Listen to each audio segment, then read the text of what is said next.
How to save a democracy that has fallen into an autocracy. Based on my many years of experience of such a fight, following it on a strategic level, I have come to several conclusions. First, reaction must be swift and decisive. And second, it's absolutely indispensable to take control of the media narrative, at home and abroad. And third, if the autocracy is prepared to commit crimes against humanity, the only way to dislodge it is by the use of force. Non-violent struggle only works against opponents with a conscience. A lot has been said about non-violent struggle, so in this video I will touch upon what can be done when non-violent struggle is met with genocide. Sorry about my voice, I'm recovering after the trip to Oslo when I got the flu. So, in this video I will present a plan for how to liberate Venezuela. It can also be applied to other countries in a similar situation. So first, the background. What is the situation? The situation for democracy in the world is worse now, when entering 2026, than it has been in a century. It started with the fall of Venezuela and Russia in the 1990s. The autocracies are cooperating, and behind the fall of Venezuela stands Castro Cuba, which survived the Cold War. To defeat the autocracy, one must understand it. First, how does the autocrat subvert the democracy? The key is to subvert the ultimate arbiter first, the Supreme Court, and to get compromat on the legislator, corrupt the politicians, which often is not so hard because they tend to do that themselves. And if you use something like honey trap, underage girls, alcohol and cocaine, it's even easier. And third, take control over the media. Second, how does the autocrat prevent the people from reclaiming power? This is a multi-pronged approach as follows. The first plan he has, plan A, is pretend that it's still a democracy, but cheat in the elections. Use propaganda, lie to the people, withhold inconvenient facts, paint the country as one of the best in the world. Let media highlight the bad sides of other countries. Saturate media with lies, so that the truth gets no space. Allow protests when government fails to do its job, which it will all the time, to maintain the illusion of democracy. Spy on the citizenry. Plan B. When people start to demand the resignation of the government, when they start to see that everything is just a farce, it's false, they understand it's an autocracy, and they will start to demand the resignation of the leader who still calls himself a legitimately elected president. Then, but not before, the autocrat will resort to the use of force. No method or amount of force is too much to save the state, in quotation marks. Because in rhetoric, the autocrat is the country, and all challenges to the autocrat is portrayed as treason to the state.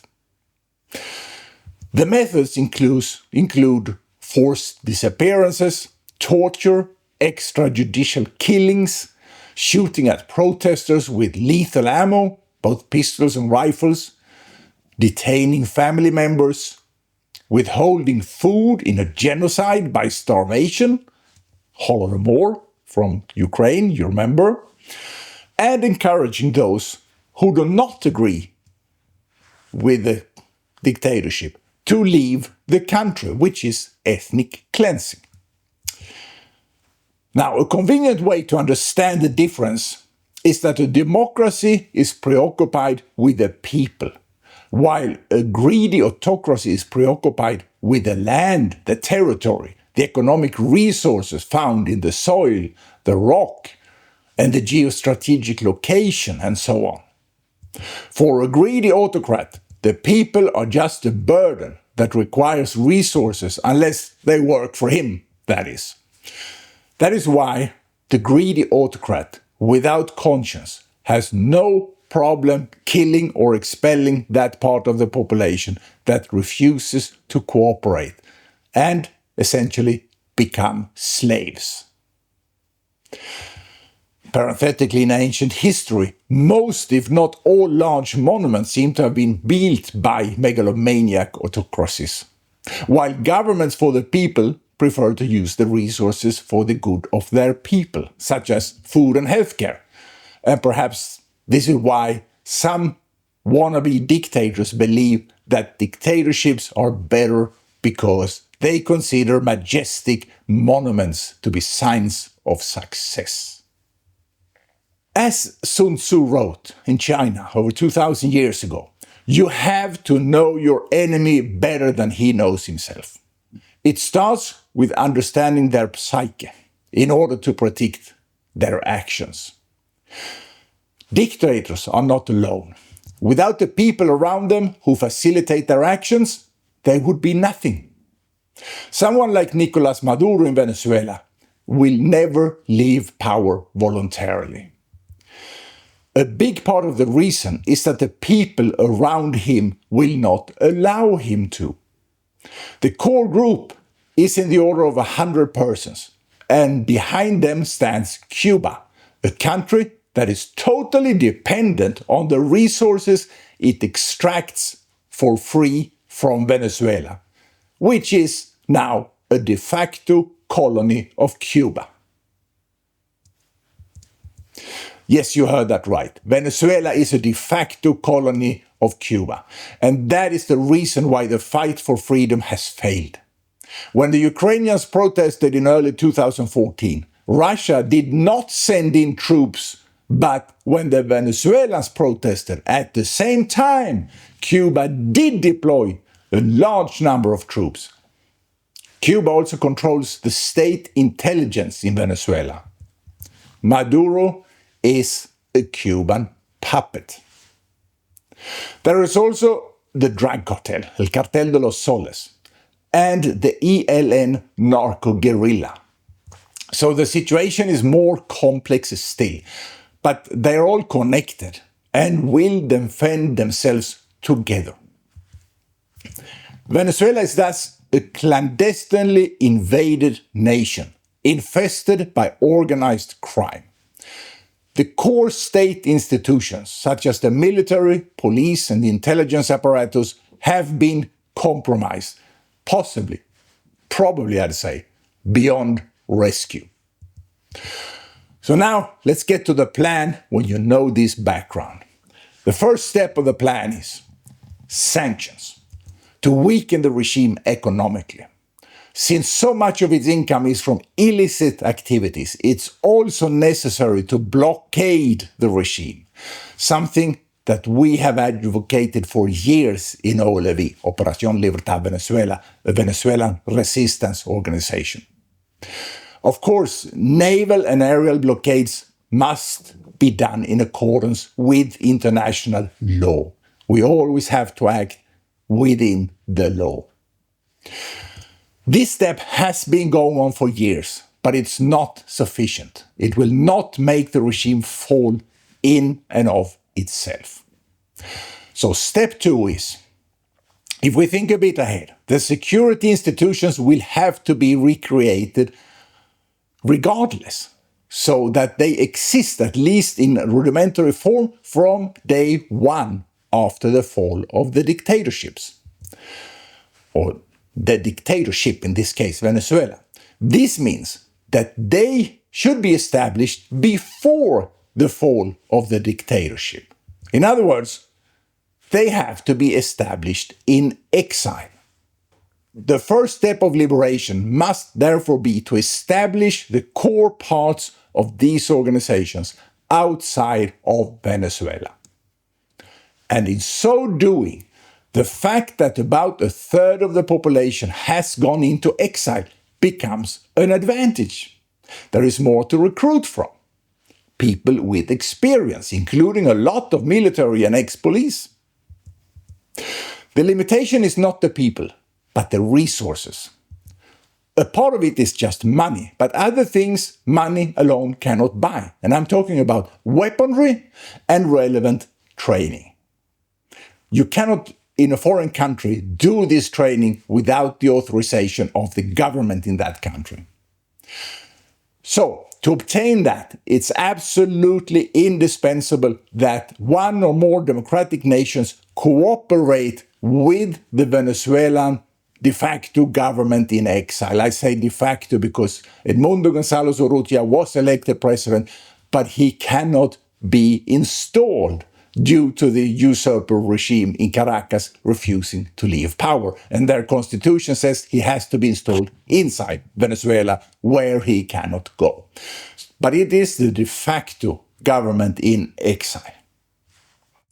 So we need democracies to step up and train Venezuelan security forces. We are talking about domestic security, police, and National Guard. Not an army to be used against neighboring countries, but an army to be used to secure the territory of Venezuela, which now, to half or perhaps more, is being infested by the ELN narco-guerrilla, which they told me themselves when they held me hostage in Venezuela 2 years ago, will defend the regime with weapons.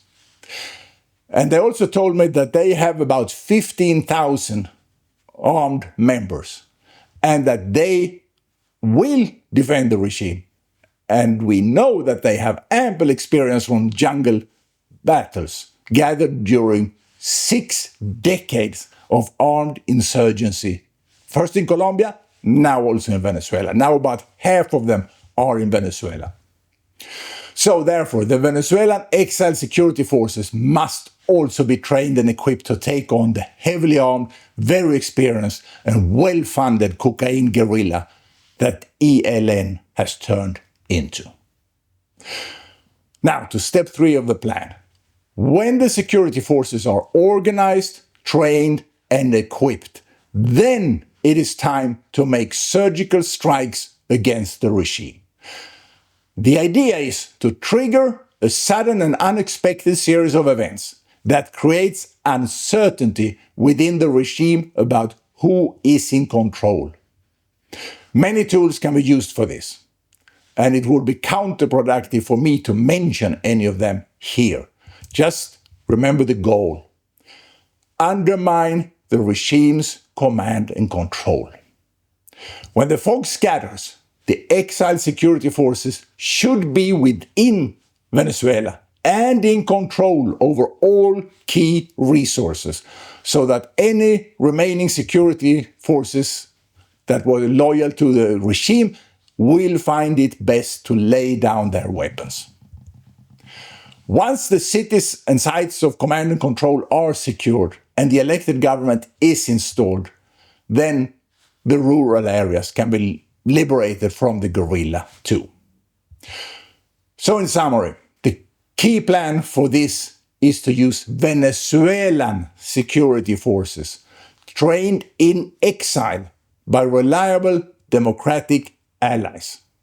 There is no invasion, no war, only a liberation by the people itself with aid from friendly, neighboring and faraway democracies. But this can only be achieved if one or more foreign nations are willing to invest in the task. Now, maybe you ask, why should they? Because it's in their own self-interest. Let me tell you why it's in their self-interest. First, it's a prevention. Stopping the enemy abroad rather than wait for him to come attack them too. Because these autocracies, Russia, Cuba, Venezuela, Nicaragua, and their allies around the world, they are going after democracies one by one. They want to eradicate the system of democratic government from this planet. Second, because Russia is behind the Venezuelan puppet regime, and by liberating Venezuela, Russia is weakened in a geostrategic sense. And here in Europe, we are de facto at war with Russia, even though the fight is only being fought between Ukraine and Russia. All of us in Europe are supporting Ukraine. Third, the Venezuelan oil will come back on the market once the dictatorship has fallen. The oil company has been severely mismanaged due to corruption. And once democracy is restored, the production will come back and sanctions will cease. And that will have an effect on global oil prices, a downward effect, which will affect Russia's economy downward. And that is good for us who are fighting Russia in a war. Most of the cocaine, 0.4, that reaches Europe passes Venezuela. So when we liberate Venezuela, when the people of Venezuela liberate their country from the drug cartel that is holding them hostage, then we will also get effective methods against this cocaine transport that is so destructive for Europe and the rest of the world. So the countries that have the most to win from helping Venezuela are those who are fighting Russia. That is Europe. Not the US, but Europe. Maybe you wonder if it's feasible. Well, it has been done in the past. When Norway and Denmark were occupied by Nazi Germany in World War II, Sweden trained resistance fighters that had fled from those countries into a police force, on paper a police force, but it was more of a paramilitary police force. The purpose of that police force was to secure order and to prevent armed communists from seizing power in those countries and turning them into dictatorships allied with the Soviet Union. And then after World War II, Sweden sent military help with Baltic soldiers to the Baltic states that were then occupied by the Soviet Union. So it has been done in recent history in the very country where I'm recording this video. So it can be done. The only question is if there is political will. It would be in the interest of the countries here in Europe, but we have to convince them of it and raise the awareness of this. So if you like it, please share and subscribe and give a thumbs up. Thank you.